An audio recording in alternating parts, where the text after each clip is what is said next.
on the programme next week. Now, I am so excited to be joined in studio by Patrick O'Shea. I always call you Paddy. Well, all my friends seem to call me Paddy as well. So yes, Pat, yeah. but your particular, I suppose, director name is Patrick O'Shea, and Aidan Stanley. You're very, very welcome into studio. The two of you. Thank you very much. Now, the two of you are here to talk about a new feature documentary film that is currently in production about an artist that I knew very little about really before this, even though I would be familiar with a certain amount of his work. And that particular statue, the Coppell Moor on the Cork-Killarney Road, everybody knows it. And it is by Tig O'Donoghue Ross. That's right. It's very recognisable. I remember being a child in parents' car and just being fascinated by this, looming horse figure over you. And of course, I'm going to set this to rest right now for anybody out there who thinks it's a unicorn. Word from the horse's mouth, literally, pardon the pun, is that Tig has told us that it is actually a battle horse. It's a war horse with a battle helmet on his head, and that's the spike. So anybody who says it's a unicorn, now you know it's a horse, and its name is on Coppell Moor. So.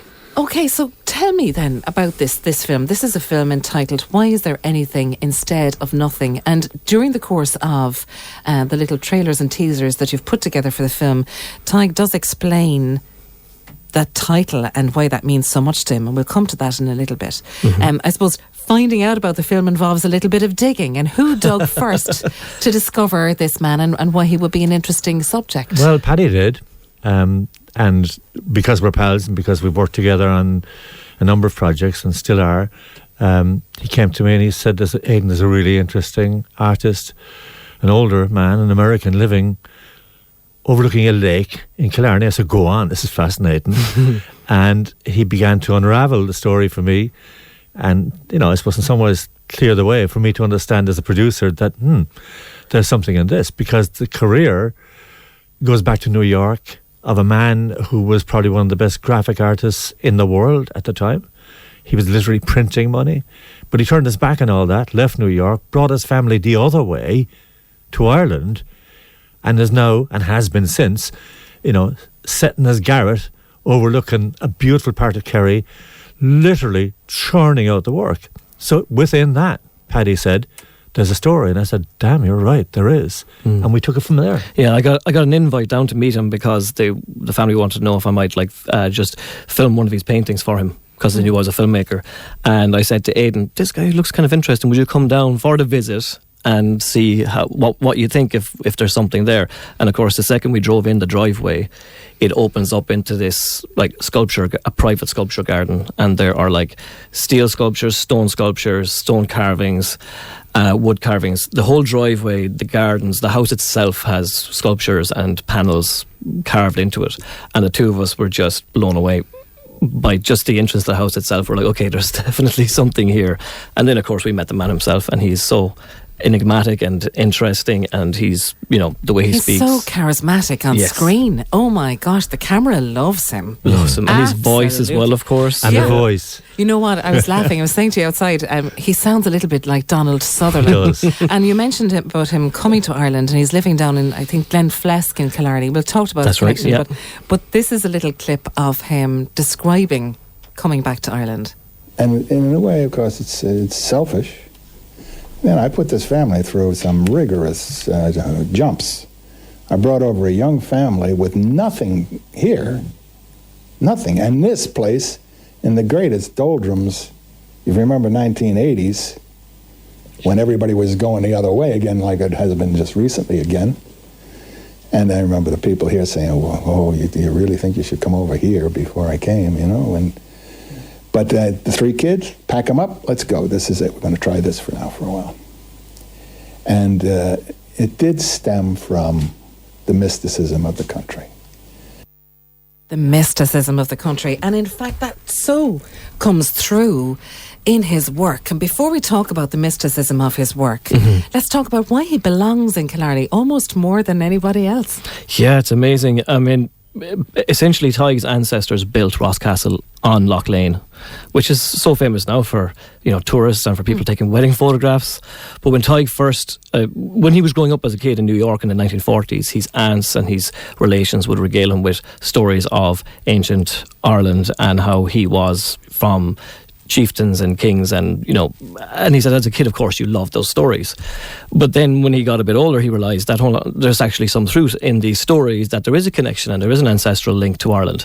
And when he researched it and found out and went back to Ireland, the first time he visited Ross Castle, it was more of a ruin than it is today. And he was able to climb the walls. And he climbed the walls as a young man, and says, in the documentary, he says he felt a tangible connection. He felt his ancestors calling to him, So right from back then in the 15th century was when his ancestors were here in Kerry. Were in Kerry, but you're in Cork now. We're in Cork now. But his links, then more direct links to his own family. His great grandfather survived the Great Famine on the Burren. He was the last member of the family, I read, to survive. And so, the end of the line, where the line almost finished right there. Wow. And in fact, a lot of the historians thought that the O'Donoghue Moor line had died out. But Tig's great grandfather, who turned out to be a man of almost 7 feet tall, I've seen the picture. He was a giant of a man. And supposedly, the Great Famine, after the famine, nature gave people an extra boost to try and keep the people going, supposedly. And then his grandfather left Clare in 1905 because he was on a kill list, because he was in the Fenian IRB at the time, and he took a ship from Milltown Malbay and went to Boston, and he brought his German rifle that he had as a Fenian IRB man. He had a German rifle, brought it with him to America, and Tig has that rifle over his fireplace now down in Glenflesk, which he tried to bring back in through customs a few years ago, and was discovered that there was a problem with this. Yeah, there's always this problem bringing German guns into Ireland for some reason. I don't know what is the story with that. People have been making such a fuss. But so essentially then, is he, I suppose, the historical titular holder then left of the title O'Donoghue Ross Moor? There's an organisation or a group, kind of a clan that used to meet. These people used to meet as O'Donoghues, different lines of O'Donoghues, and one of them was a professor in a university in America, and they had started doing DNA testing on the Y chromosome to see direct links to ancestry.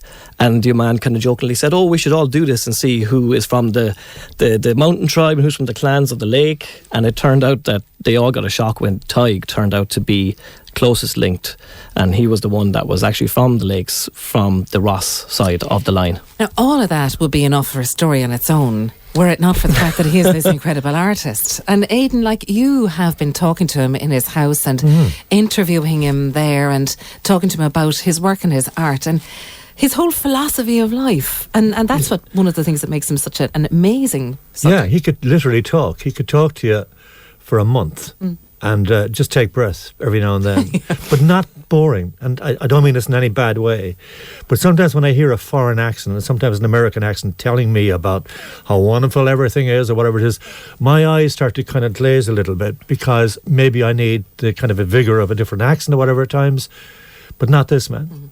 Whether he sounds like Donald Sutherland or not, whether he's got the skills, and we're talking about a painter and a sculptor, to make you sit down in your seat and really watch what he's doing. He's a talker. So when, as you know yourself, when somebody starts to come alive in front of a camera or a mic, you're beginning to see the man reveal himself through his soul, through that connection that Paddy just spoke about, but also through his work. One piece that Paddy did one time, and he did it live on camera, and it was like in the middle of an interview. He says, hang on a while, I'm going to draw the painting over here. And Paddy had set it up so there was a camera coming through a tiny little pinhole in the canvas at the back. And it actually it expanded so that he could see his face animated as he was painting, but he was talking as well. And it was just not just talk, but it was like the issues in his life, the reasons he came over. At the time that he was actually doing that, he was talking about something. He was a young man coming out of America, didn't quite know what he wanted to do, joined the US Air Force, whatever it is, and was training as a pilot on bombing runs over Libya, which is where they do their bombing runs before they bomb the rest of the world from time to time. But they literally introduced him to another part of the world that he'd never seen before, the desert. He talked about the light, and he talks about light a lot. He talked about the night sky in a desert where it is the brightest it can possibly be. And as a painter, Paddy will tell you this because he's an artist with his own eye, what he began to see and what he began to do was just incredible.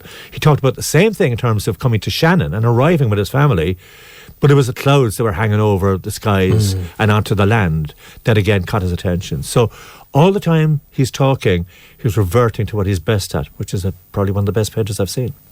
It really is extraordinary work, so it is. I have to say that watching him painting is really, really fascinating. It really is. And you capture that so well in the film as well. But this film, I suppose, you're kind of taking it another step. I was looking at the Kickstarter project that you have going, and there's 9 days or something like that, more or less, left in this. This morning it was 10 days. It probably just flipped over to 9 right now because we finish on the 24th of August, and we're about 55% funded at the moment, which is pretty good, and very, very thankful and very happy with the people who have contributed so far and have backed us. But it's doing the Kickstarter campaign, it gives you the freedom to try and get some money in, but it also gives you that contact with people who are interested in the film itself, in the art world, in the subject matter, and it gives you this base to start off from, and it really gets people interested, you know, and it gives you the freedom to try and make the film that you feel you really need to make. Yeah, because I was looking, some of the things that you're doing are actually animating his paintings with this. We discussed with Ty trying to different ways of bringing art to an audience, trying to take the paintings off the gallery wall. Move the paintings, basically. Yeah, and you know, when you look at a really visceral painting, it comes to life in your mind, but we try to bring those paintings to life, and we succeed, I think, with our 3D animator, Richard Merrigan, who's from Cork as well, works in Wimbledon Lane in Dublin. Did an amazing job on that sample scene we showed people of bringing Tig's paintings to life on the screen, and the elements come to life and jump around in front of you, you know. And of course with the music as well, Niall Herbie Mackin, who's from Cork, is a very established and very successful musician, has travelled the world as a musician, specifically wrote that piece just for that animation piece, you know, and he's doing the soundtrack for the film. So we're trying to do artistic elements in the film that relate to and are motivated by Ty's work, you know. Another element we're doing is placing some of his paintings in the environments or landscapes that would have influenced or that relate to them. For instance, he has a painting called Famine, which is a wolf made up of his ancestors' faces and it's got like the blighted potato plants in the painting, and we've placed that painting in the landscape of the burn. And then he will eventually tell the story of his ancestors in the burn while that painting is shown in the landscape, you know.